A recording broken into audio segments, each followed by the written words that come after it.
town of Donaghadee at the top of the Ards Peninsula is one of the most important settlements in Ulster-Scots history.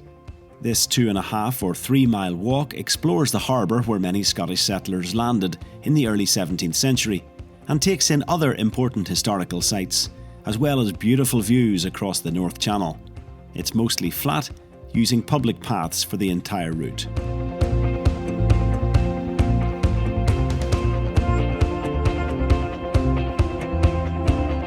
Start at this public car park just off Moat Avenue, then cross the road to begin your walk along the footpath towards the harbour. I love visiting Donaghadee. I've been here loads of times, but I'd never really appreciated the very central role it played in Ulster-Scots history until recently.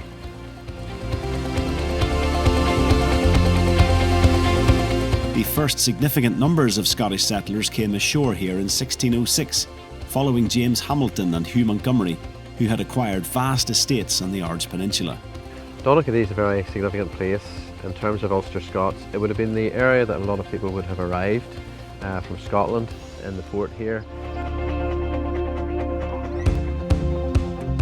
After exploring the harbour, keep the sea on your left and walk south towards a park called the Commons.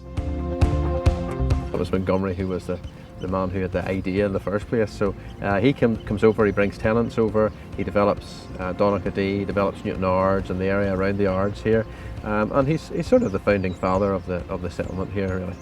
At the end of the Commons, just after the tennis courts and the bowling green, you can turn right just here along this road to continue back into town down the Malila Road, or if you want to extend the walk, you can follow this little stony, uneven path which hugs the coastline and rejoins the road a little further on.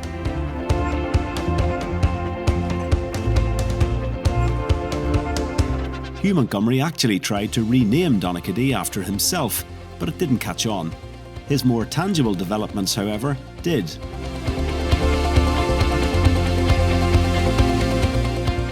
He built the town's first stone house just over there and went on to shape much of what is here today. Continue the walk down High Street for a few hundred metres, passing Ireland's oldest licensed pub, Grace Neil's, and then turn left down Church Lane. As well as his people, Montgomery also brought his religion across the sea from Scotland. There had been a church on this site for centuries, but he built a better one, and he's still remembered for it.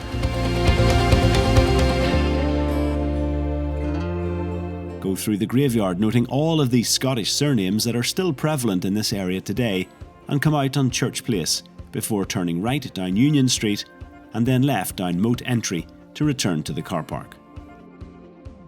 Well, that's the end of this walk, but you can find out much more about the history of Donaghadee and Sir Hugh Montgomery from the other short videos that we've made along the route. They're attached to this one and designed to be played on smartphone or tablet so you can watch them while you walk. There's also a feature on how the colourful Ulster-Scots language has contributed to descriptions of the coast. Enjoy your walk. Bye for now.